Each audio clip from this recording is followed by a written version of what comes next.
알파벳 얘기는 제가 그 실적에만 지금 다들 관심이 있으실 텐데 네. 저는 좀 더 주목하고 있는 게 사실 버크셔의 투자예요. 오. 그래서 그 부분을 먼저 말씀드리고 좋아요. 실적 얘기를 하도록 하겠습니다. 네. 버크셔 하면 한 번 주식을 사면 단기간에 매매하는 회사가 아니잖아요. 장기적으로. 매우 장기적인 네. 안목에서 투자하고 1등 기업에 투자해서 수익을 많이 내신 버핏 옹이시죠. 버피동. 이제 버핏이 최근에 언론하고 인터뷰를 했는데 네. 알파벳의 투자 의사 결정은 내가 한 것이다. 그러니까 지금 현재 CEO 아벨이 직접 한 거라는 얘기도 시장에 돌았었는데 95세인 워렌 버핏이 직접 지휘한 것이다라고 본인이 직접 인터뷰를 한 거죠. 저는 이 알파벳에 대해서 AI 시대의 승자가 될 가능성이 있는 유망주라고 개인적으로 생각합니다. 네. 왜냐하면 버핏이 투자한 기업 중에 뒤늦었다라고 생각했는데 시장에서 뒤늦었다라고 생각했는데 신고가를 경신한 게 최근에 신고가를 쓴 게 애플이죠. 애플을 2016년에 투자를 했습니다. 그때도 애플의 아이폰이 너무 잘 되고 있을 때였기 때문에 좀 늦은 거 아니야? 라고 시장에서 생각했는데 그 이후에도 주가는 상당히 높은 수익률을 보여주고 있습니다. 2017년도에 그러니까 애플을 16년에 투자할 때도 이미 구글 알파벳 투자를 검토를 했던 버핏에 대해서 버크셔에 이제 사람들이 질문을 한 거죠. 왜 알파벳에는 투자를 안 합니까? 했더니 2017년도에 찰리만과 워렌 버핏 같은 얘기를 했는데요. 찰리만과 같은 경우에는 기술주의 최대 실수가 구글을 몰라본 것이다. 이런 표현을 썼고요.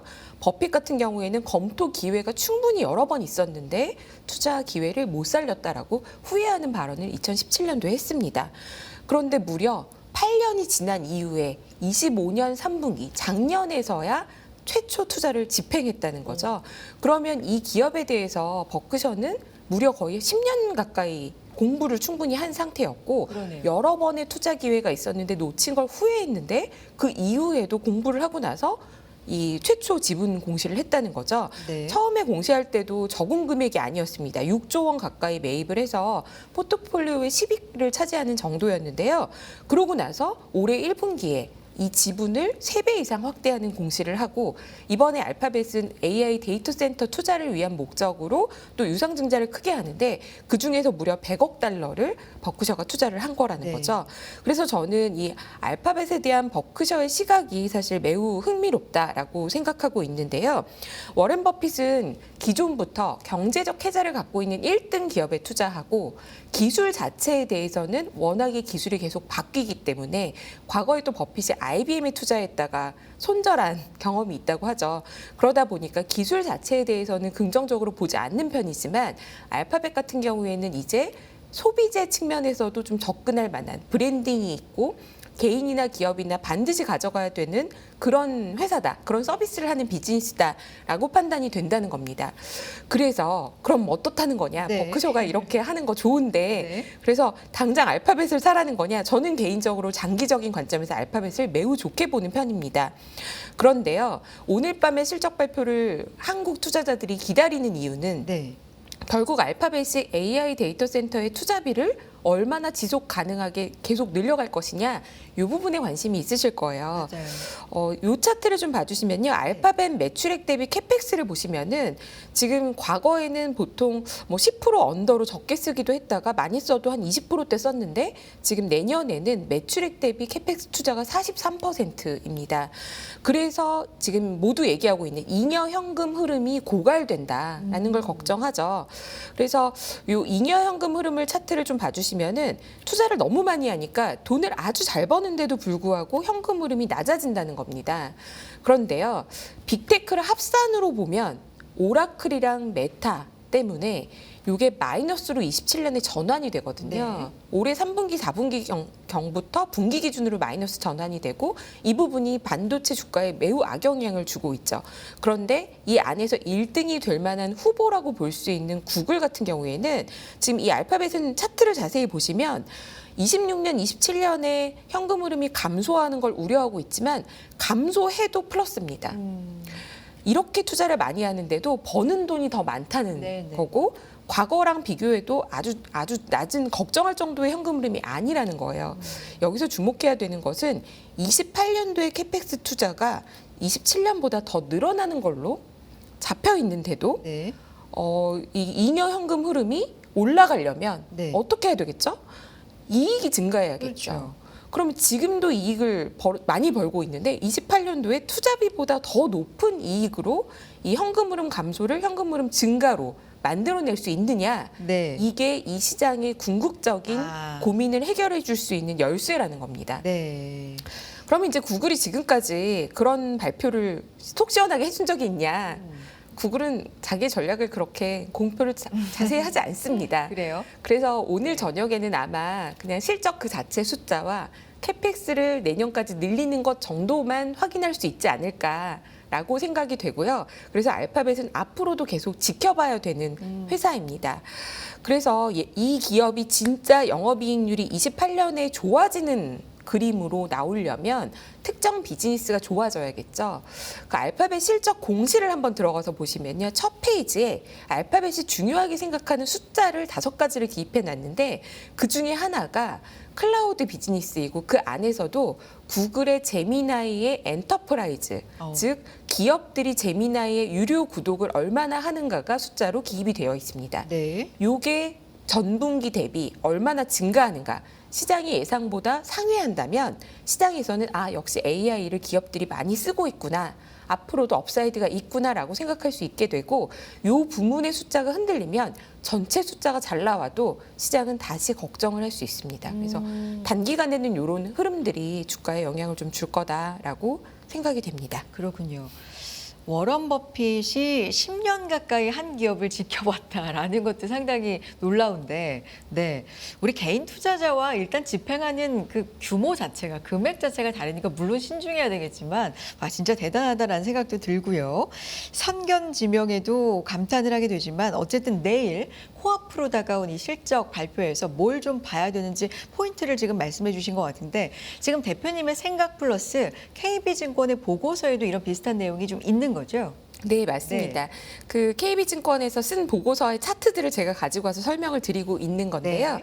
KB증권에서도 지금 알파벳은 캐펙스 투자를 해도 재무적으로 큰 문제가 없는 어떻게 보면은 이 AI 투자하고 있는 빅테크 중에 가장 안정적인 회사다라고 얘기하고 있고요.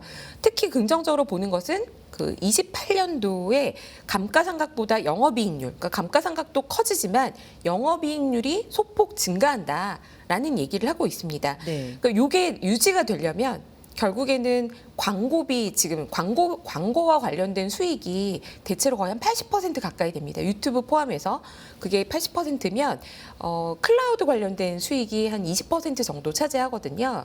근데 제가 느끼기에는 개인들이 제미나이를 구독하는 것도 중요하지만 결국에는 엔터프라이즈 기업들이 제미나이를 구독하면서 클라우드에 대해서 기존에 쓰던 비용을 얼마까지 더 많이 지출할 것이냐 이게 매우 중요한 포인트라고 생각이 됩니다. 네. 개인들 관점에서는 저는 이제 애가 있는데 자녀가 있는데요. 요즘에 젊은 아이들은 중고등학생 같은 경우에 네이버를 거의 안 들어가요. 대부분 구글을 들어가고 조별 과제를 하면 대부분 구글에서 슬라이드나 그 독스, 그 문서를 다 거기서 작업을 해서 공유를 하는 게 거의 일상화되어 있습니다. 초등학생들도 대부분 그렇게 하고 있는 걸로 알고 있어요. 그러니까 그 정도로 개인들을 다 데려가고 있는 중인데 기업들 같은 경우에는 엔터프라이즈, 한국 같은 경우에는 클라우드를 좀 적게 쓰는 편입니다.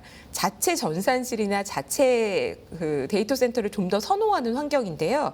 한국도 점점 더 클라우드로 전환하고 있는 게 결국에는 이 AI 모델을 써야 되는데 네. 이 모델을 밖에서 가져다가 업데이트를 할 수 있는 개념이 아니기 때문에 네. 회사 자체의 데이터베이스를 아마존이나 구글이나 마이크로소프트로 결국에는 이전하는 것들이 대세이다. 라고 보고 있는 거거든요.